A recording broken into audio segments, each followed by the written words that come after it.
Si eres una persona sexualmente activa, lo más probable es que hayas tenido o vayas a tener contacto con el VPH, el virus del papiloma humano. Y también es probable que la información que tengas al respecto sea poca. Pero amiga, amigo, amigue, no te culpes. Las cuestiones sexuales y sobre todo la salud sexual femenina sigue siendo un tabú y un estigma. Así que aquí estamos para ayudar a resolver algunas dudas. ¿Cuáles son los riesgos de contraer VPH? ¿Cuáles son las causas y las consecuencias de este virus? ¿Falta perspectiva de género en la sanidad? ¿Dentro?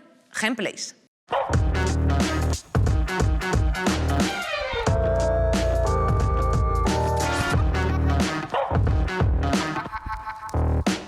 Hola queridísimas, ¿cómo estáis? Buenísimas tardes a todas.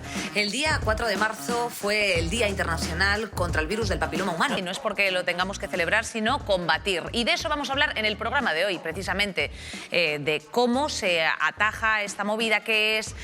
¿Afecta también a los hombres? Por supuesto que sí. Y bueno, y sobre todo porque estamos hasta el mismísimo coño del puto virus del papiloma humano. Que alguien nos lo explique. Para ello te hemos preparado, como siempre, un vídeo al efecto y nos hemos rodeado de auténticas especialistas que nos cuenten de qué va la vaina. El VPH, virus del papiloma humano, es la infección de transmisión sexual más común a nivel mundial. Y es la principal causa de cáncer de cuello de útero, el cuarto más frecuente en la mujer. Es una enfermedad que cuando llega al servicio de oncología médica se presenta en una situación muy avanzada y que requiere un tratamiento paliativo. La OMS, la Organización Mundial de la Salud, advirtió que esta enfermedad es prevenible gracias a la vacuna. Sin embargo, la política de vacunación es ambigua y poco uniforme. Es hora de ir a tu centro de salud. No dejes que el cáncer cervicouterino te detenga. A pesar de que el VPH se desarrolla mucho más en mujeres, que no solamente es la mujer la que puede desarrollar algún tipo de cáncer, sino que tanto los condilomas como los cánceres pueden aparecer también en el hombre. También afecta a los hombres y se transmite en cualquier tipo de relación sexual. Sí, son cosas que pasan, pero eso es lo que nunca te va a pasar a ti, o eso era lo que yo pensaba. A mí no, o sea, eso a mí no me puede pasar. ¿Por qué? Porque tengo una pareja estable, porque me reviso cada año, porque estoy informada. ¿Qué sabemos sobre el VPH? ¿En qué comunidades autónomas se dispensa la vacuna de manera gratuita? Hay que vacunar masivamente, en la medida de lo posible incluir a los dos géneros, niños y niñas. ¿Cómo se transmite esta infección? Pues muy interesante, efectivamente. Hablaremos de las estrategias de vacunación a nivel comunidad autónoma, estatal, mundial y todas estas vainas. Pero sobre todo vamos a explicar qué es esto del VPH. Bueno, nos hemos rodeado de expertas. Por aquí tengo a Gabriela Abelenda. Ella es médica internista y también investigadora de enfermedades infecciosas. Bueno, cuéntanos, ¿cómo estás, lo primero? Bien. ¿Has visto muchos VPHs? Bueno, es que no se pueden ver así, ¿no? Claro, es que no es que, claro, al microscopio y eso no, pero... ¿Hay un VPH? No, claro. Claro, esto ya es más complicado. Es más complicado. Están everywhere, pero claro, tienes que ir con lo apropiado para verlo. ¿Qué te parece este temazo? Pues me parece súper importante, porque todo lo que sea divulgar e informar a la población es una cosa que ayuda mucho a la gente que hacemos sanidad. Nos gusta mucho la información por aquí, ¿eh? Continuamos con Nacho Díez Palma. Él es estudiante de periodismo y además pues, nos va a contar un poco su experiencia. ¿Por qué estás hoy aquí, Nacho? Pues bueno, porque me vacuné y no hay prácticamente información de nada. Yo me tuve que enterar por Twitter y es una pena que una cosa tan importante al final no lo conozca nadie. Y entre los hombres, me tuve que enterar todo. por Twitter, ¿eh? Hombre, es que es alucinante, claro. Es indignante un poco, ¿por qué no decirlo? A Laura Cámara también nos va a hablar de ello. Ella es bueno, enfermera especialista en ginecología y obstetricia. No sé si lo he dicho bien, siempre digo mal. O sea, sé que es la violencia obstétrica, pero obstetricia está bien dicho, ¿verdad? Perfecto. También es sexóloga y divulgadora a través de Ginesex. O sea, Laura, y además tienes una casa preciosa, te lo tengo que decir. Muchas gracias. Hombre, yo ya estoy entrando en una edad en la que una se fija en estas cosas, en plan de, el Sky del Mason Dumont y todas estas movidas. Sí que sí. Muy bien. Bienvenida. Hola a todas. Bienvenida, Hola. Laura. Muchas gracias por tu tiempo y vamos a tratar este temazo aquí también contigo. Continuamos en la mesa con una doctora. Doctora Ana Gaitero, ginecóloga especialista en medicina reproductiva y también divulgadora en redes sociales. ¿Cómo estás, Ana? Encantada, muchísimas gracias por contar conmigo. Me parece un temazo y estoy encantada de poder disfrutar con vosotros del día. Bueno, y muchísimas gracias a ti por tu trabajo, que siempre nos gusta mucho decir eso cuando viene... Bueno, a todo el mundo se lo decimos, ¿sabes? Pero bueno, hay gente a la que se lo decimos con mayor ahínco. Y terminamos esta mesa con la grandísima Noemí López Trujillo. Ella es periodista en Neutral, especializada en perspectiva de género y también feminismos. Gracias por todos esos artículos también, Noemí, que has escrito sobre el VPH con el lema Amiga, date cuenta, que me parecen bastante interesantes. Si no los has leído, ya estás poniendo ahí Noemí López Trujillo, VPH. Gracias por la promoción. No, hombre, de nada. ¿Alguna cosa más quieres añadir?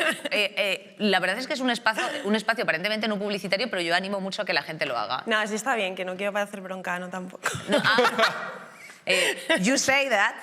Vale. Vamos a arrancar este primer bloque, si queréis, pues explicando un poquito qué es el virus del papiloma. ¿Os animáis? ¿Alguna de las especialistas?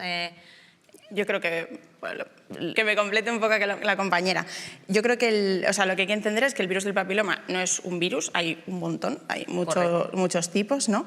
Y cuya característica principal es que sobre todo requiere de las células, digamos, de las zonas de barreras como la piel o las mucosas para hacer como un poco su replicación, o sea, reproducirse, ¿no? Y digamos que por eso tiene esa fijación con esas zonas, ¿no?, más genitales, húmedas y tal, pues porque requiere ese sitio para replicarse. Entonces, como he dicho, hay como un montón de tipos, no todos son cancerígenos y súper malos, pero bueno, es importante decir que por lo menos hay como 15, ¿no?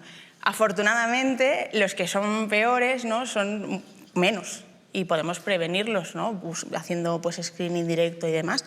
Y luego otra cosa importante a decir, yo creo, que es un virus que no hay que tenerle... Bueno, hay que tenerle respeto, pero no miedo, porque al final es como la infección de transmisión sexual más frecuente, ¿no?, como os ha dicho en el vídeo. Entonces yo creo que eso quita como un poco de hierro al asunto y nos hace como decir, bueno, pues realmente si le pasa al 80% de la población en algún momento de la vida, y si de estos el 90% lo eliminan espontáneamente durante un año así, pues es algo como que hay que conocer, pero no hay que temer, ¿no?, activamente. Yo creo que esto es importante. Vale. Y Ana, ¿cuál es el mayor riesgo de contraer VPH? El mayor riesgo es el cáncer, no solo se conocía como el virus del cáncer de cuello de útero, pero no, porque también hace cáncer de pene, cáncer de orofaringe. El 30% de los cánceres de orofaringe están causados... O sea, de la felación. No tanto, o sea, es por contacto, pero tampoco sexual, pero tiene afinidad por zonas. Entonces, por ejemplo, el ano también, y no tienes por qué haber tenido relaciones con penetración anal, sino que le gustan las zonas, le gusta, como ha dicho Gaby, la piel y las mucosas. Hay algunos que solo hacen verrugas, otros solo cáncer, otros verrugas y cáncer. Entonces, por eso es tan difícil el diagnóstico y lo importante yo creo es que lo conozcan y que se sepa que hay tratamiento. Más que tratamiento, hay prevención de los malos, que hablaremos de eso, ¿no? Y por ejemplo, también se puede pasar con juguetitos sexuales. Por supuesto. Yo estoy haciendo triqui-tri, troco-tro, chao. A ver, es la infección de transmisión sexual más frecuente y el problema que tiene es que es asintomático. Entonces, sabemos que el 80% de la población vamos a tener contacto con él en algún momento de nuestra vida, o sea que es súper frecuente el haber tenido contacto con él. Solo que no en todas las ocasiones se integra en las células y se replica. Entonces, es muy complicado predecir a quién le va a dar problemas. Claro, pero, porque depende de cada body. Claro, del sistema inmunológico, de factores de riesgo que se tengan, que también podemos comentarlos. Entonces, lo importante es saber que existe y de qué maneras podemos protegernos. Y no solo, yo también quiero decir, no solo del virus del papiloma, porque hay muchas más infecciones de transmisión sexual, que parece, cuando hablamos de infecciones, parece que solo estamos pensando en el VIH, a lo mejor, y está la clamidia, está la sífilis, está la gonorrea, que está y se ve en consulta y nos puede provocar, pues a lo mejor, secuelas importantes en nuestra fertilidad futura, tanto a hombres como a mujeres. Y ese tema parece que no... porque piensas que el VPH nos va a dar cáncer, pero es que las infecciones de transmisión sexual tienen muchas implicaciones en nuestro futuro que son muy importantes y que a veces no pensamos, ¿no? No, absolutamente. Laura, estaba hablando la doctora Ana de todo este asunto de que lo importante es prevenirlo. ¿Cómo lo prevenimos? ¿Cómo lo detectamos? Yo creo que principalmente lo que tenemos que dar es información que la gente entienda cuando hablamos de VPH. Muchas de esas cosas ya las estamos contando, ¿no? Es decir, algunas de las cepas del VPH sí nos van a dar infecciones que vamos a poder ver, que son las famosas verrugas genitales, que llamamos también condilomas, que es una palabra así como más fea, pero básicamente son las verrugas en la zona genital y anogenital. Eso es una infección que sí vamos a poder ver y que debemos de saber que si salen esos pequeños puntitos que, oye, no me había visto antes y que no sé lo que son, pueda yo pensar, pues eso, pueden ser verrugas y por lo tanto consultar a un especialista porque se tratan esas verrugas y se contagian, obviamente. Y otras cepas de este virus no nos van a dar estas lesiones tan claramente visibles en la piel y en las mucosas, van a dar esa infección asintomática, que realmente mucha gente no va a saber que la tiene, pero que lo que debemos saber es que, oye, si eres sexualmente activa o sexualmente activo, es muy raro que no te topes con este virus en algún momento. Es decir, que esto está pululando por ahí y prácticamente toda la población activa sexualmente va a contraer en algún momento este virus. Entonces, ante esto, ¿qué hacemos? Pues tranquilizar, dar información y que sepamos que la gran mayoría de estas infecciones se van a curar y el cuerpo las va a curar por sí solas. Vamos a ser capaces de eliminar estas infecciones. Y en algunos pocos casos, este virus se va a quedar ahí más tiempo y sí es verdad que nos puede dar esta repercusión que comentaban las compañeras. Nacho, ¿tú qué es lo que leíste en Twitter como para que te llevase a vacunarte? Claro, pues yo leí a un amigo que contaba que, bueno, que el VPH tenía una vacuna financiada en la Comunidad de Madrid y en otras comunidades para hombres que tienen sexo con hombres y contaba cómo llamó al centro de salud, le pusieron pegas y tal. Y entonces yo lo miré por internet, para decirte que va un poquito esto, vi que podía yo tener riesgos y dije, bueno, pues vamos a vacunarnos. Pero información súper superficial de, oye, pues el VPH es una infección de transmisión sexual, te puede afectar, te puede pasar esto, y poco más. Y todo esto por Twitter y entre amigos y entre conocidos, porque la información que da las instituciones o el gobierno, los diferentes gobiernos de las comunidades autónomas, es nula sobre todo en los hombres. Y ya la que dan en las escuelas ni te quiero contar. Bueno, no, eso claro. Ya está en negativo, o sea, debemos información, sí. ¿sabes? Noemí, ¿qué pasa con la información en torno al VPH? Pues que la información básicamente, o sea, todo lo que es sexualidad femenina o sexualidad en referencia al mundo queer, básicamente no existe, ¿no? Porque hay como un sesgo de género en la medicina, entonces es como que se relativiza mucho las problemáticas que podemos tener las mujeres y también porque hemos aprendido a que lo que nos pasa no es importante, ¿no? O sea, que las mujeres, ¿no? Y todo lo que es lo que no sea el hombre cis hetero, pues digamos que está como en el centro del universo, entonces como que pues, nuestras problemáticas son menores. Entonces la información es verdad que es como súper compleja, o sea, todo lo que es derecho administrativo o derecho sanitario es muy inaccesible y además son como protocolos, ¿no? Que están, digamos, publicados en las páginas de las consejerías, pero no de manera fácil, sino que normalmente pues tienes que tramitarlo a través de un portal, del portal de transparencia para que te pasen los protocolos o tienes que saber buscar documentación técnica para saber... O sea, esto simplemente para un usuario medio. Para un usuario medio porque tú vas al médico de cabecera, como me pasó a mí, y te dicen, no, la vacuna no está financiada. Y es mentira. O sea, hay muchas mujeres o hombres gays o mujeres trans y demás, toda esta peña que tiene la vacuna financiada, que ha ido al centro de salud y le han dicho, no, es que no sé de qué me hablas, es que esta vacuna la tienes que pagar. Y yo he pagado la vacuna. Yo también la he pagado. Entonces es como, en realidad las 3 vacunas son buenas. Si yo llego a saber que había una vacuna financiada en la Comunidad de Madrid, para mí, que era población de riesgo, pues a lo mejor no habría pagado la que era más cara. Entonces es como que, claro, hay mucha desinformación y sobre todo por parte del sistema sanitario. Entonces al final lo más relevante son las redes que creamos entre nosotras y entre nosotros y entre nosotros, porque si no el ámbito sanitario muchas veces está un poco a uvas, también por la saturación que hay, ¿no? Exacto. Sí, es que eso sí, hemos tenido aquí también a profesionales sanitarios que dicen totalmente. que están un poco hasta la cuca. Hombre, sí que lo claro. Bueno, pues vamos a aprovechar este espacio precisamente para dar información. ¿Qué manera hay de prevenirlo, Gabriela?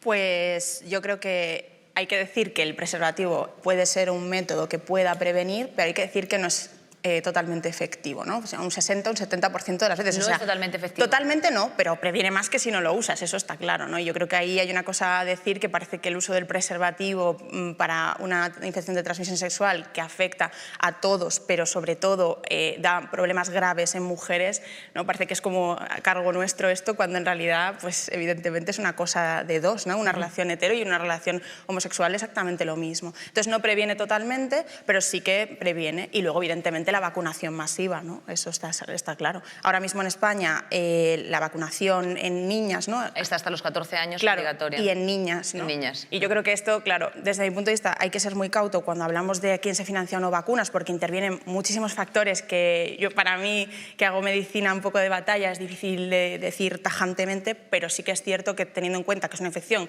que recorre, ¿no?, a hombres y mujeres por igual... Tendrá que vacunarse Tokiski. Efectivamente, y de hecho ya hay países donde esto es así, que creo que lo trataremos más tarde, y yo creo que esto sería una medida muy eficaz de reducir la circulación del virus, y eso, y evidentemente el uso del preservativo, que ayuda, ¿no? Pero no del todo. O sea, que...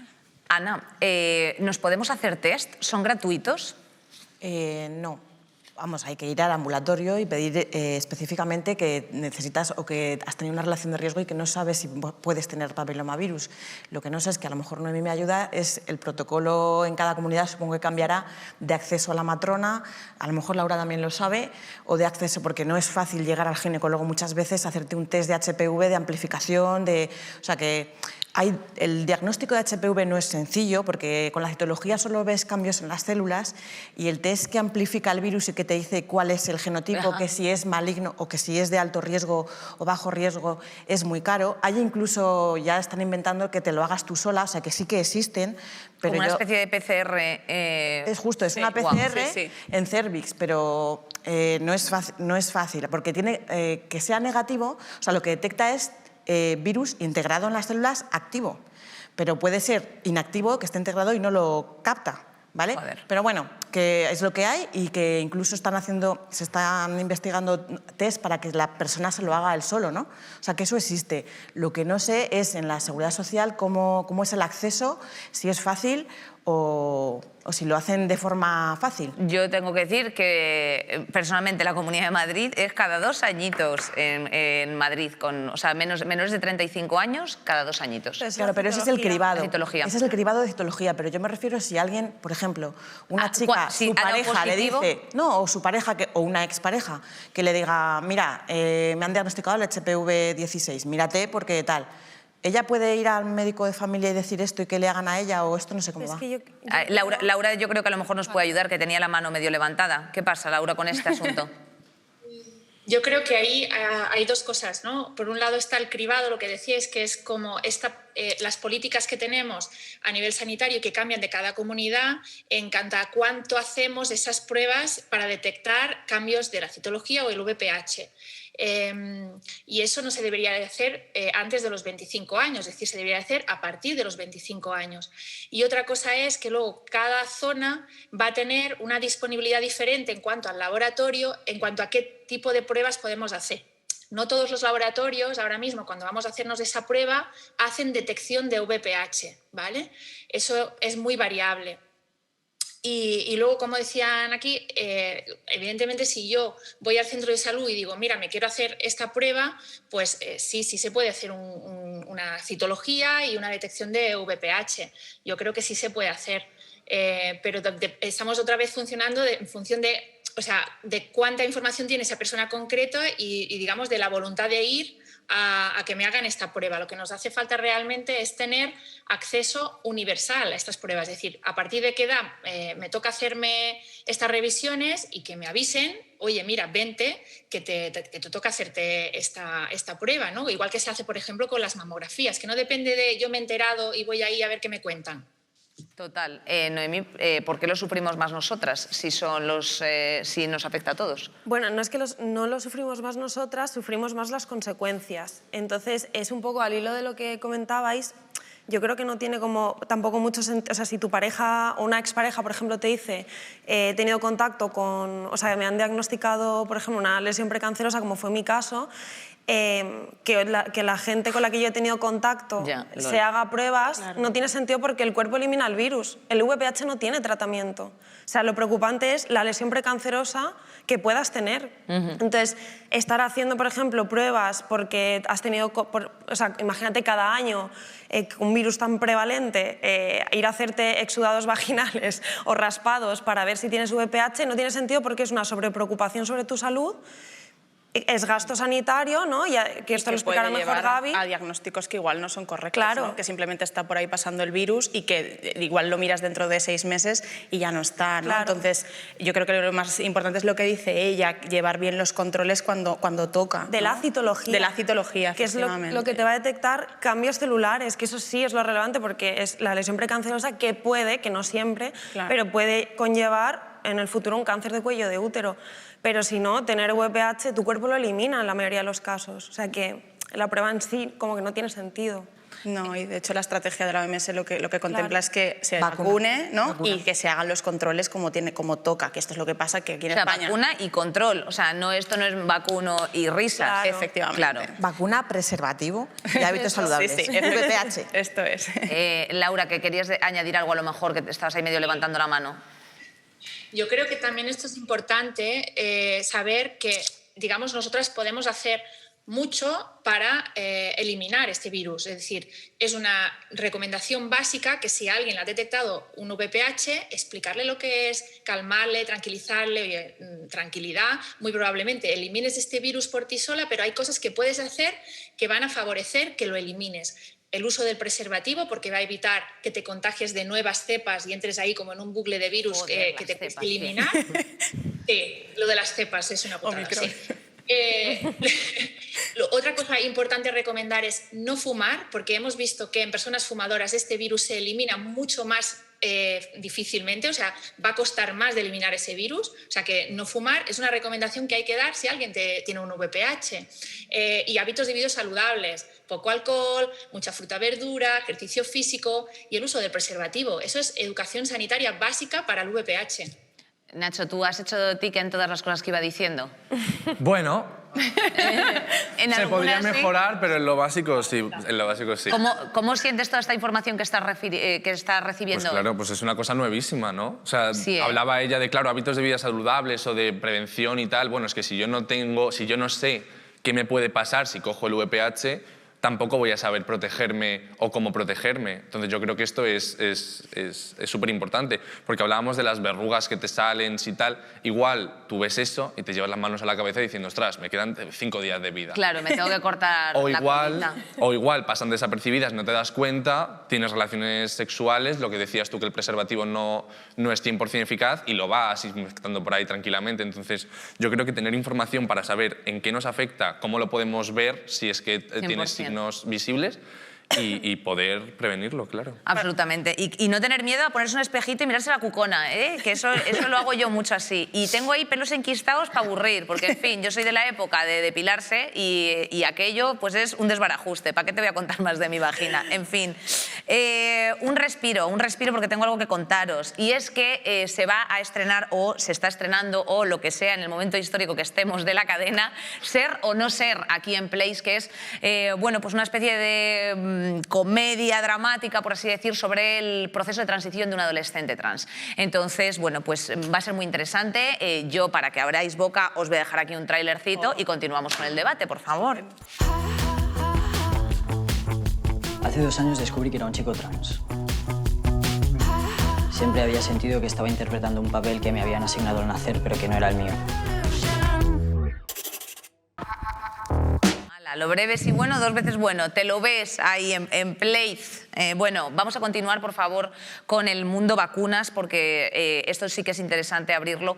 Ana, no sé si tú nos puedes ayudar a comentarnos un poco cuántos tipos de vacuna hay, si sirven para todos los tipos de VPH, porque claro, aquí ya estabais entre vosotras hablando. No, claro, es que el tipo 14, el tipo 18, y yo ya estaba diciendo, what? Entonces, cuéntanos un poco cómo se vive el mundo vacunas, cuáles nos ponen, etcétera. Vale, pues así en resumidas cuentas, la familia de los virus de papiloma humano, según el DNA, tienen diferentes genotipos y hay unos que ya sabemos que son los responsables de prácticamente todos los cánceres y otros hacen verrugas u otras cosas, ¿no? Entonces, hay 3 tipos de vacunas. La bivalente protege de los genotipos que dan cáncer, de 2, que son el 16 y el 18, que son los que tienen más alto riesgo oncogénico, que significa que más veces hacen cambios en las células, cambios malos. Entonces son el 16 y el 18 y es la bivalente. Hay otra que es tetravalente, que además de la 16 y la 18 cubre los 2 genotipos que dan verrugas, entonces cubre las verrugas y los de cáncer. Y luego hay otra que es nonavalente, que cubre, aparte de los 2 que más dan cáncer, otros que también dan cáncer y los de las verrugas. Y se sabe que, por ejemplo, la que cubre 2 tiene protección cruzada y llega a cubrir otros, porque es verdad que el sistema inmune cuando reacciona, pues a veces parece ser que reacciona y nos va a proteger frente a otros, pero en resumen hay 3, una que cubre 2, otra que cubre 4 y otra que cubre 9. Y como decía antes Noemí, yo creo que pues hay algunas mejores que peores, pero lo importante es que te vacunen con alguna, ¿no? ¿Se vacuna a los niños también? Porque siendo una cosa... No se vacuna a los niños. Claro, es que, bueno, o sea, ya lo sabía, pero tenía que dejarlo así, claro. Vale, y otra cosa más, ¿cuáles son los grupos de riesgo que has mencionado? Pues mira, los grupos de riesgo son básicamente mujeres conizadas, que básicamente como yo, es decir, que has tenido una lesión precancerosa de alto grado, porque si la tienes de bajo grado normalmente ni siquiera te intervienen. Entonces, cuando has tenido una lesión de alto grado, te quitan el trocito del cuello de útero que está afectado, eso es una conización. Pues grupos de riesgo es eso, mujeres con una lesión de alto grado que han sido conizadas, personas con VIH, personas que realizan trabajo sexual, por ejemplo, inmunodeprimidas, y hombres que practican sexo con otros hombres, que esto es una nomenclatura un poco rara porque en teoría también incluiría, por ejemplo, a mujeres trans, pero claro, es como que las mujeres trans, que también serían población de riesgo, las incluyen en esa nomenclatura pues súper transfoba de hombres que tienen sexo con hombres o dan por hecho que estarían en el grupo de trabajadoras sexuales. Entonces, básicamente esos son los grupos y sí que es verdad que ya la mayoría de comunidades autónomas cubren a todos los grupos, menos, por ejemplo, Comunidad Valenciana, Canarias y Baleares, que tienen como pues solamente a mujeres conizadas y a lo mejor también a VIH, pero el resto de grupos no los cubren. Es importante lo del VIH, decir que si una persona tiene VIH que tiene que hacerse controles habituales, que hablar a su médico, pero que el riesgo de progresión de enfermedad es mayor. O sea, claro. Esto es súper importante. Y Gabriela, por ejemplo, el tema de que en Australia ahora mismo están vacunando como método de preventivo a toda la población, ¿sería una solución aquí en Europa, por ejemplo? Sí, yo creo que en Inglaterra también hay otros países que también, y mi opinión, así me voy a lanzar un poco a la piscina, creo que en un futuro no muy lejano probablemente en España también sea así, porque de hecho la ponencia de vacunas, es decir, la reunión esta que hacen todos, ya es un poco antigua. Yo sospecho que, claro, con todo lo de la COVID ha habido muchísima afectación en otras cosas de salud, se ha desplazado todo un poco. Total. Porque, ¿no? Y en tu médico de primaria pues es imposible coger cita, pues en el ministerio igual, ¿no? Entonces sospecho que lo cambiarán y es porque es importante, evidentemente, lo que baja es la transmisión del virus y también otros problemas. Además que yo creo que vacunar solo a las niñas, ¿no? Y no a los niños, pero luego sí que vacunas a los hombres que tienen sexo con hombres, hombres gays, hay un sesgo ahí en el que tú estás pensando, ¿no? Heteronormativamente, que todos esos niños no van a mantener relaciones con otros hombres cuando sean mayores si no los estás vacunando. Claro. Porque si luego los vacunas cuando ya son jóvenes y tienen un poco más de riesgo por el tipo de prácticas sexuales que tienen habitualmente, pues estás suponiendo que esos niños van a tener siempre relaciones con mujeres. Sí, sí, totalmente. O sea, yo creo que cambiará, sinceramente, ¿eh? O sea, es como un poco aventura decir esto, tienen que haber muchas cosas que a veces nosotros no manejamos, pero es que es muy antiguo y cambiará, seguro. Hombre, voy a ser positiva. Tiene que cambiar, efectivamente. Nacho, vamos a este momento perspectiva de, bueno, o sea, perspectiva de género, no desde tu punto de vista, sino que, por ejemplo, más hablar del estigma, etcétera. O sea, ¿crees que cuando se escucha, bueno, pues que una persona tiene VPH, etcétera, se dice en plan, vaya guarra, ¿sabes a qué me refiero? Esta persona está, venga ahí, dale que te pego ahí en un arbusto, ¿sabes? O sea, poco menos que algo así.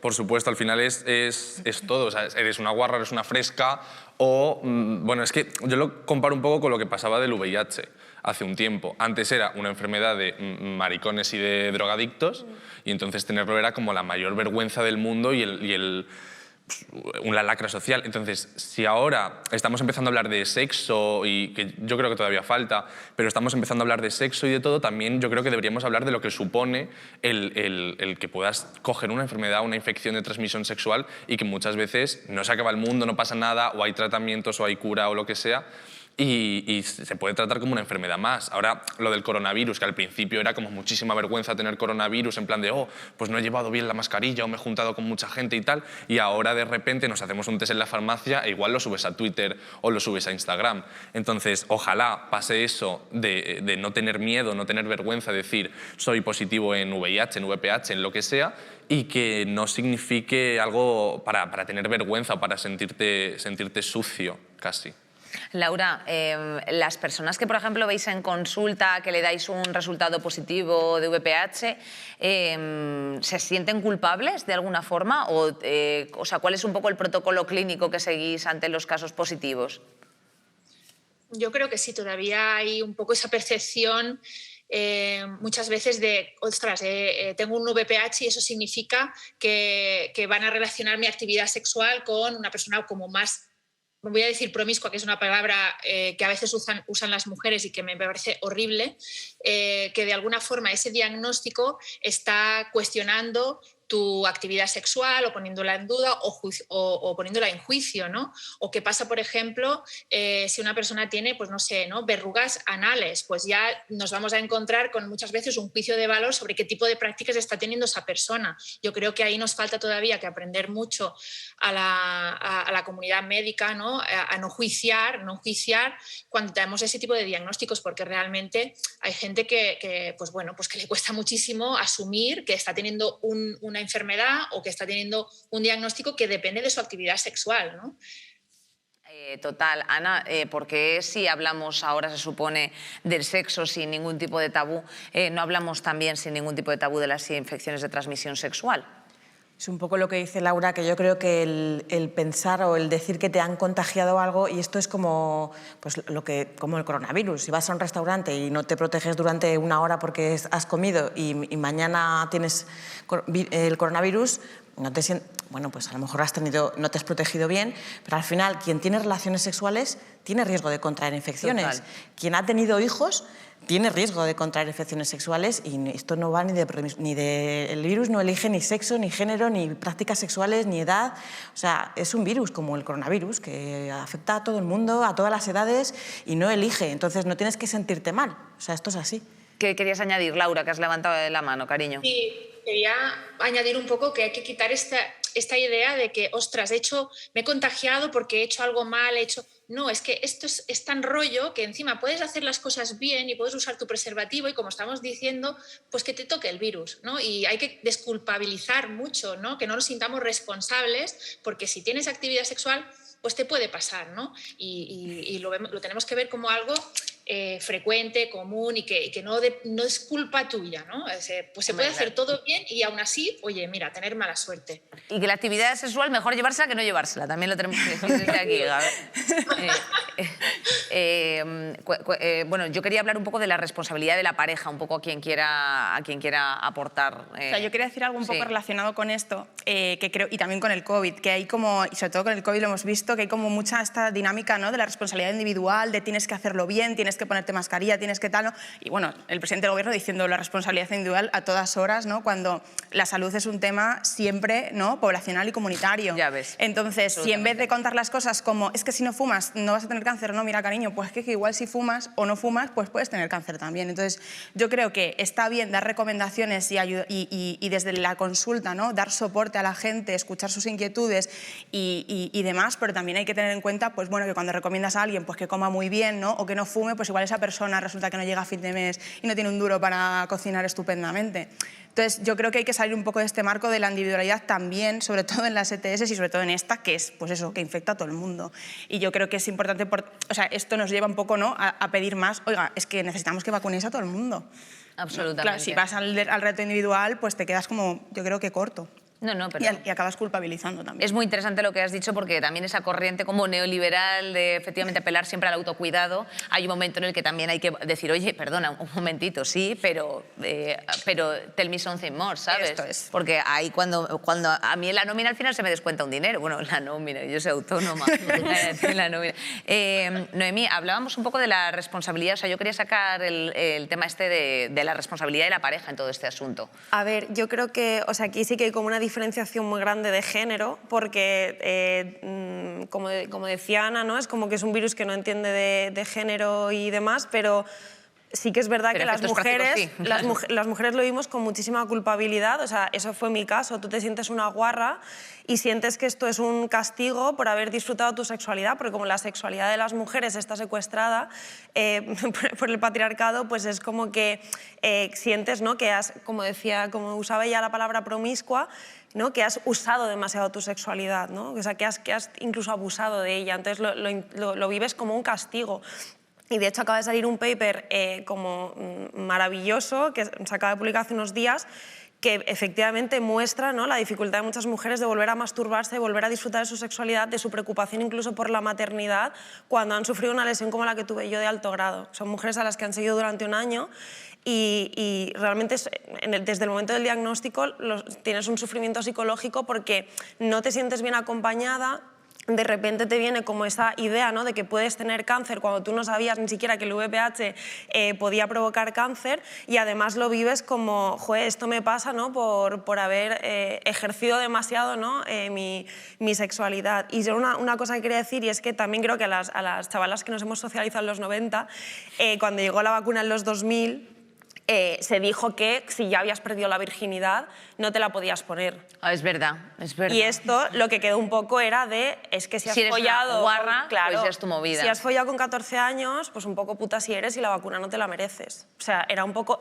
Claramente no era el criterio médico, pero lo que se transmitió desde la comunidad científica era eso. Entonces, claro, nos hemos socializado con esa idea y de repente te dicen que has cogido VPH.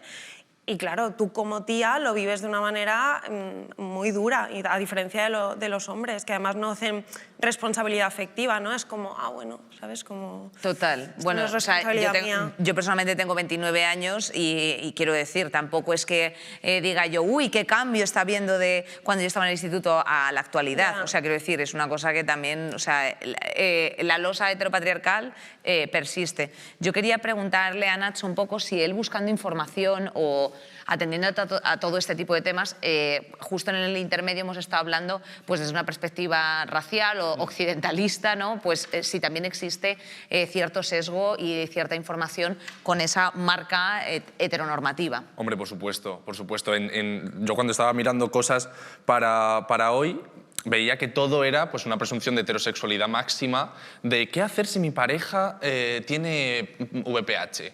Pues igual se lo he podido pasar yo, que soy un hombre, a mi mujer, de tal, no sé qué, y es como, bueno, cariño, ¿y mi tema dónde está? Claro. Y yo cómo sé cómo lo puedo pasar y qué me puede repercutir a mí, o igual puede haber diferencias entre lo que le pasa a un hombre cis heterosexual que lo que me pase a mí que soy gay. Entonces, todo eso es súper difícil de encontrar y es lo que decías tú, al final, cuando no hay información tienes que crear unas redes entre los demás para informarte y para conocer lo básico, que seguro que hay muchísimas cosas más y donde se puede indagar, pero si no tienes la formación y no tienes los recursos, al final es imposible. Bueno, de hecho, lo que estabas diciendo tú, fíjate, hablando de redes, Dulceida hace unos días cogió y bueno, pues mencionó que ella tenía pues muy inflamada el clítoris, no sé qué, no sé cuánto, concretamente el tamaño de una nuez, por si acaso no habéis leído la noticia, y bueno, pues que acudió a su centro de salud y que de urgencias, pues nada, le dieron unos óvulos y que eso al final no era, que le dieron un mal diagnóstico, que por culpa de que la ginecóloga no le hizo la revisión integral, pues se le fue a mayores, no sé qué, no sé cuántos, y todo ese tipo de cosas. Entonces yo no sé si es positivo, por ejemplo, que se haga este tipo de información en redes, o sea, quiero decirte, es tu decisión personal, pero que es verdad que ante una ausencia tan masiva de información por parte de ciertos medios o incluso de la propia educación escolar o de la educación académica, hace que al final pues, la gente tenga que decir, oye, es que ¿qué está pasando? O yo qué sé, pues es que mucha gente coge y dice, oye, me ha pasado esta movida, ¿alguien sabe qué significa? ¿Sabes? Un poco, Gabriela, ¿qué opinas de toda esta expresión de la educación sexual un poco de andar por casa? Yo creo que es positivo, pero que no solo, ¿no? Al final lo que está retratando es un déficit realmente, porque claro, está súper bien que alguien con la amplificación que tiene Dulceida pueda contar lo que le ha pasado, porque lo que hace es como normalizar la situación y pues bueno, hace que nos sintamos menos guarras, ¿no? Si tenemos un problema a ese nivel. Pero por otra parte, claro, puede llevar a veces a un correveidile que no se corta ahí, ¿no? Lo ideal sería tener eso para normalizarlo y además tener un acceso, como deberíamos tener, a información veraz, ¿no? Y que tranquilice a la población. O sea, ya sea como tú decías en el instituto cuando haces educación sexual, que no sea la educación sexual de ponte el preservativo, sino pues que sea una cosa de... hemos dicho aquí lo del puto plátano, tío, de verdad. Es que, jolín, que te cuenten pues cómo te lo puedes pasar bien o cómo puedes evitar, ¿no? Hacer algo que tú no quieres hacer, por ejemplo, y al mismo tiempo te hablan de infecciones, eso por una parte. Y también que tengas acceso a tu centro de salud como toca, que no tengas que esperar como pasaba en enero un mes, o que si tienes que ir a un centro, por ejemplo... ¿Un mes? Efectivamente. En Barcelona decir que es similar, ¿eh? O sea, que no solo es un endémico de Madrid. No, bueno, aquí es especialmente endémico porque son 6 meses, o sea, yo he tardado para eso. No, ginecología no, hasta que he tenido los resultados de una citología. La citología me la citaban en un mes, otro mes esperar el cultivo, más la cita ya luego después con mi médico. Sí, y luego los centros, ¿no? Que dicen que son específicos, como Sandoval y demás, que están como súper bien montados para... Pues bueno, es que tienen una lista de espera, por ejemplo, para la PrEP, para profilaxis preexposición a VIH más, bueno, de meses y meses y meses. Y en Madrid pues solo hay un centro, mientras que en otros lugares pues hay 20. Es decir, hay un déficit también de que tú puedas ir al médico también a preguntar cosas, que tengas un espacio de más de 2 minutos para preguntarle sobre un diagnóstico, las cosas que te preocupan, lo que has oído. Es decir, la comunicación en redes es útil, pero por sí misma... No. Necesita un complemento. Necesita un complemento. Sí. Laura, antes de despedirnos de ti, ¿qué le dirías a una persona que tiene VPH?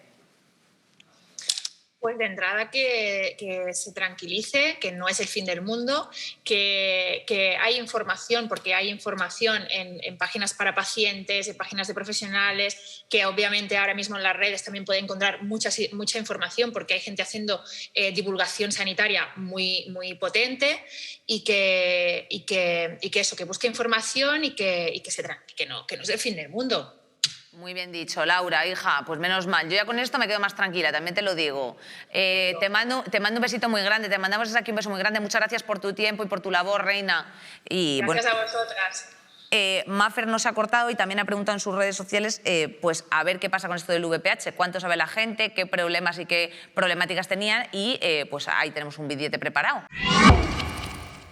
Hola amigos y amigas, y en esta ocasión venimos a hablar del virus del papiloma humano, también conocido como VPH. Pero no existe un único tipo de virus del papiloma humano, sino que existen más de 200 tipos que están relacionados entre sí. Pero sin embargo, los tipos más graves pueden llegar a causar cáncer de cuello uterino, cáncer de pene, cáncer de vulva. Lo primero que hemos preguntado es ¿qué saben ellos y ellas acerca del VPH? Lo primero que tenemos por aquí es: yo no sabía que era una ETS súper común, que latino no tendrán gran parte de la población. Pues muy bien, a esta persona un 10, porque el virus del papiloma humano es la infección de transmisión sexual más común de todas, pero sí que es cierto que en la gran mayoría de los casos a los hombres y a las personas con pene únicamente les generan ciertas verrugas o alguna molestia, pero no les causa problemas tan graves como genera a las mujeres o personas que presentan vagina. Otra cosa que nos ponen y que creo que es muy importante destacar es que se transmite por papilomas, por lo que el preservativo no protege al 100%, se contagia por contacto sexual, pero también por contacto íntimo piel con piel. Lo segundo que hemos querido preguntar es si saben a quién afecta o qué es lo que provoca verdaderamente. Y nos ponen: creo que los hombres pueden tenerlo y contagiar, pero no les afecta en nada, y a las mujeres creo que cáncer. Bueno, que no cunda el pánico, no todos los tipos de VPH te van a generar de repente cáncer de vagina, cuello uterino, pero sí que es muy importante prevenirlo. Y hablando de lo importante que es la prevención, hemos querido preguntar si nuestros chicos, chicas y chiques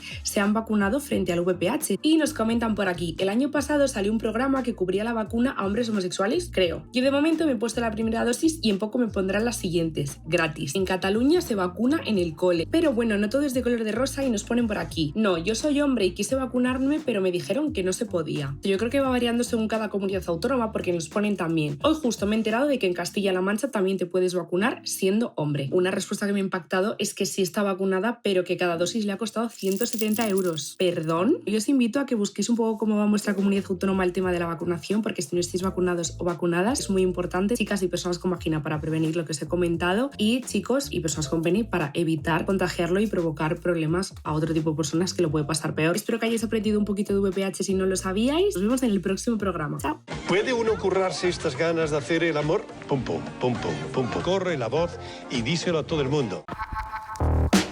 Siempre, siempre la juventud pues de la Cucona, que la tenemos por aquí ya incorporada. José Manuel Sánchez Núñez, él es periodista. José Manuel, ¿cómo estás? Te aclamaban por aquí. Sí, ¿no? Bueno, hola, ¿qué tal?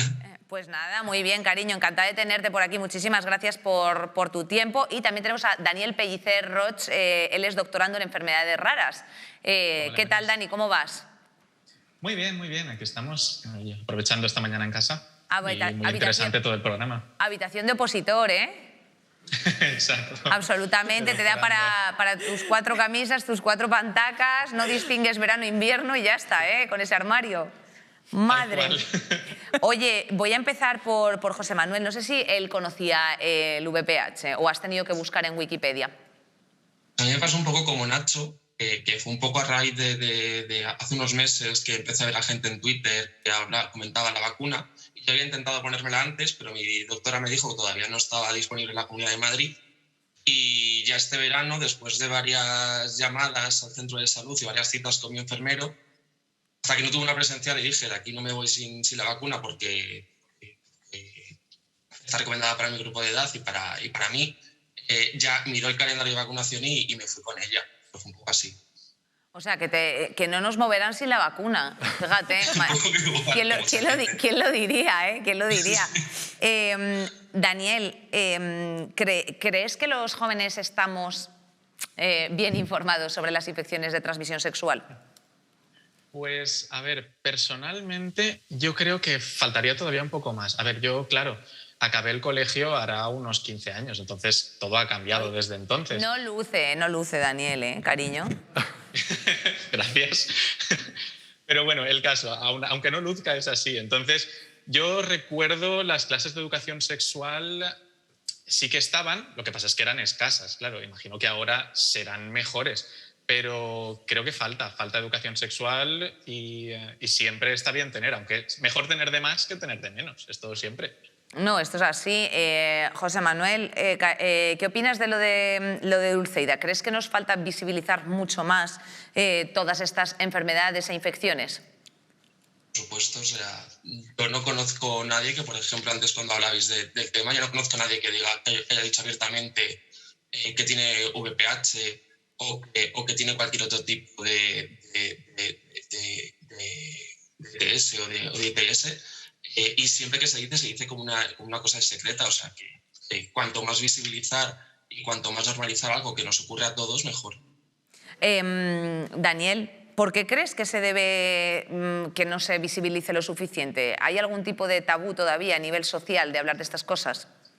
Claro, existe un tabú bastante importante de momento. Yo en este caso estoy muy de acuerdo con lo que ha dicho antes Gabriela. Yo, bueno, en mi caso, por deformación profesional, al investigar enfermedades raras, una de las cosas que nos pasan siempre es que las personas parece que tienen vergüenza de decir que tienen esta enfermedad. Y si vemos a una persona como Dulceida diciendo que no pasa nada, que tiene en este caso el clítoris como una nuez, pues bueno, es algo que ocurre. Esto le quita bastante hierro al asunto y lo que hace sobre todo es que estas personas que siguen a Dulceida después vean como que si les ocurre esto, pues es algo normal y que pueden pedir ayuda, que no pasa absolutamente nada. Total. José Manuel, ¿tú sabías esto, cariño, de que el preservativo no evita tampoco el VPH, que se ha comentado? Sinceramente no, o sea, yo pensaba que directamente como se comenta con el VIH y demás, que con el preservativo basta y que eso me he enterado antes, justo antes de entrar, que les había comentado, pero no. Daniel, ¿piensas a veces que nosotros nos autorresponsabilizamos y pensamos que es nuestra culpa si pillamos el VPH, por ejemplo? Creo que sí, a veces pasa esto con las enfermedades, que nosotros como víctimas nos culpamos a nosotros mismos diciendo, oye, es que pues algo habré hecho mal para tener esta enfermedad. Y es un problema bastante gordo y un estigma que creo que hay que quitar, no es nuestra culpa. Tú como estudiante de enfermedades raras, ¿qué le dirías a la gente? ¿Que hay cosas peores, que hay cosas que la vida es así, no la he inventado yo? ¿Qué le dirías? A ver, yo siempre va a haber cosas peores, pero bueno, esto tampoco creo que sea ninguna cosa a tener en cuenta. Simplemente decir que no hay problema, que son cosas que pasan y que ya está y que se puede pedir ayuda. Sobre todo es eso, que si tiene remedio, por favor, que se aplique y ir a por él y pedir ayuda, no hay ningún problema. Pues qué bonito, hijo, con una sonrisa que nos lo has dicho también. Dani, José Manuel, cariños, oye, sucinto, pero un ratito muy agradable haber podido estar con vosotros y os mandamos desde aquí mucho amor, ¿eh? Claro, mucho amor y a darle al sexo, que eso es también muy importante. Si se puede, pues chica, ya está, exacto. Un besito, muchas gracias, Reyes. Pues nada, vamos por aquí, volvemos a nuestra mesa para hacer un poquito pues, conclusiones, anotaciones, alguna reivindicación que os haya quedado pendiente y bueno, pues empezamos por ti, Gabriela. Yo en relación a lo que acabamos de comentar, ¿no? de cómo acompañar a la gente que pueda tener un problema de salud, como esto sí que es un poco lo mío, creo que es muy importante que simplemente acompañemos, ¿no? Que a veces es muy difícil porque es como decir, no, esto no pasa nada, a veces es complicado estas cosas cuando alguien está muy preocupado por su salud. Entonces yo creo que lo más importante es que haya un plan y acompañar a esa persona también cuando está desesperada, cuando no entiende lo que le pasa y escucharla. Esto yo creo que es lo más importante como amigos y evidentemente como sanitarios. Y luego como sanitaria, obviamente, pues tengo que pedir pues, más recursos para sanidad para que podamos ejercer nuestro trabajo mucho mejor y también formarnos mucho mejor para poder atender bien a la gente sin este sesgo que tenemos patriarcal heredado, ¿no? De esta medicina que parece que somos los dioses de los pacientes cuando en realidad lo que tenemos que hacer es acompañar al paciente con nuestros conocimientos. Así que yo creo que si este es mi espacio, por favor, recursos en sanidad, por favor, recursos en primaria y también para enfermedades infecciosas, por supuesto, para acompañar a los pacientes. Están llegando los recursos, ya según esta petición se ha cursado, están de camino. Ya está, Pedro. Pero bueno, fingers crossed para que lleguen pronto. Nacho, compañero. Pues yo solamente educación. Porque hablaba antes el compañero que hace 15 años pues era un poco dudosa la educación sexual. Bueno, yo salí ayer, como quien dice, del colegio que tengo 18 años. Y no, bueno, yo tuve una clase de educación sexual en primero de la ESO y era como los tíos tienen pene, las mujeres tienen vagina, entonces esto va así y ya. O sea, no había más. Es muy fuerte. A mí no me pasó ni lo de ponerle un preservativo a un plátano. Entonces, más... ¿Y tú eres del 2002? 3. Del 2003, ¿eh? Mira lo que hago, santiguarme a la divina providencia. No, pero que esto pasó hace 2 días y seguimos con la misma asignatura pendiente o incluso peor, porque a mí me cuenta gente más mayor de, oye, pues mira, a mí me dijeron 2 cositas más y es como, bueno, pues por lo menos. Y eso, pero más recursos, más información, más educación sexual en las aulas desde pequeños para que no te tengas que enterar por terceros. Yo me enteré, de hecho, por José Manuel. Y por Twitter, tío. Por es Twitter, gravísimo. es que es gravísimo hacerte un autodiagnóstico por Twitter, pero... Claro, de decir, ostras, soy gay y tengo una vacuna. O sea, que es alucinante, ¿no? Pues un mínimo de una campañita publicitaria de vez en cuando, un mínimo de información institucional y por educación sexual en los colegios a edad temprana, por favor, para que no crezcamos y nos tengamos que deconstruir en lo que hemos aprendido y volver a construirnos. Absolutamente. Muy bien dicho, Nacho, hijo, que 18 años tan bien hablados, mi rey. Madre mía. Te auguramos un buen futuro como oratore Ferragamo. Ana. Pues yo estoy totalmente de acuerdo con ellos y luego además me gustaría decir que los profesionales estamos para ayudar, que la información, que no nos importa nada contar las cosas y que no nos da, o sea, que no tienen que tener vergüenza, que lo que ha dicho, yo en la consulta me encuentro muchísimos mitos y cosas que se dan por hechas, como por ejemplo cuando Noemí ha dicho que cuando ya has tenido relaciones como que ya te dan por perdida, la vacuna no es para ti porque ya como has tenido, pues mira, si tienes cáncer pues te fastidias. No es así, no es así. Entonces cualquier duda, cualquier síntoma, que estamos todos los días viendo lo mismo, que no nos da ninguna vergüenza, que a lo mejor te puede dar vergüenza contárselo en las redes sociales, pero que a tu médico se lo tienes que contar y encantada te va a decir, oye, mira, ni te preocupes, tienes un diagnóstico de VPH, en el 90% de los casos lo vas a aclarar, o sea, que no va a pasar nada. Y si no, y si eres una de cada 10 que va a tener cambios en las células, aquí vamos a estar porque te voy a decir que te hagas los controles y en el mínimo cambio vamos a quitar ese trocito y no va a haber consecuencias ni para ti ni para tu fertilidad. Entonces, que estamos para eso, que lo que no podemos hacer es asumir, bueno, que yo creo que todo el mundo sabe que no tiene educación sexual, que creo que es común que todo el mundo sabemos que no nos han contado nada, ¿no? Que lo hemos aprendido todo después, ¿no? Oye, qué bonito, Ana. Te quiero todas las noches arropándome, por favor. O sea, acompañándome con tus palabras. Pues muy bien, nos quedamos con eso. Noemí. Pues yo diría que, o sea, que seamos un poco menos duras con nosotras mismas y que disfrutemos de nuestra sexualidad, que el diagnóstico es muy duro, que es verdad que la mayoría de los casos va a cursar de manera, ¿no?, sin problemas y que incluso si tienes una lesión claramente tiene solución, pero es verdad que todavía desde el ámbito médico muchas veces no te sientes acompañada, entonces pues un poco esa idea de la amiga date cuenta, ¿no?, y rodéate de tus amigas, y es verdad que a veces pues las redes sociales también te sirven un poco de apoyo y de búsqueda de información, ¿no? Y un poco no quitarnos como esa herencia de autoodio por disfrutar de nuestra sexualidad y de nuestros cuerpos, y sobre todo también muy importante que saber es poder, ¿no? Que tenemos derecho a una vacuna si eres población de riesgo, y si os la niegan, pues me escribís y yo os lo soluciono. Pues efectivamente, muy bien dicho, Noemí. Hay mucha gente haciendo muchas cosas muy buenas en este país, en el ámbito sanitario, en el ámbito de la divulgación, en el ámbito periodístico, y muchas cosas que van en detrimento de todos, porque al final Gabriela apuntaba una cosa que es muy interesante, y esto no es un problema tuyo, individual, del que nos estás viendo desde casa diciendo, santo Dios, ¿cómo lo gestiono?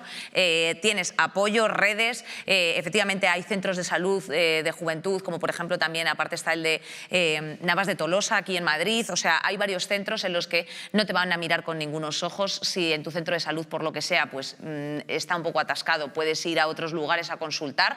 Y bueno, nosotras siempre te ponemos aquí, te prestamos unos oídos. ¿Dónde? Te preguntarás, porque a lo mejor yo los oídos no te los puedo prestar, pero sí que te leemos en genplates@rtv.es, que yo sé que estamos ayudando a mucha gente, porque luego nos escriben, oye chicos, gracias por haber comentado este asunto porque yo tenía dudas. Y eso es muy bonito, eso es de agradecer, y al final, efectivamente, desde aquí se está emergiendo el cambio. Así que síguenos en todas nuestras redes sociales para que no te pierdas el cambio, que no te le dé luego el FOMO, que se ha cambiado no sé qué y no me he enterado yo de la cosa. Muchísimas gracias a todas las compañeras y compañeros que nos han acompañado esta tarde aquí, y un besito pues muy grande a ti y a todos nuestros trabajadores de Genplace, que nunca les doy las gracias, mis niños, que son los mejores, ellos.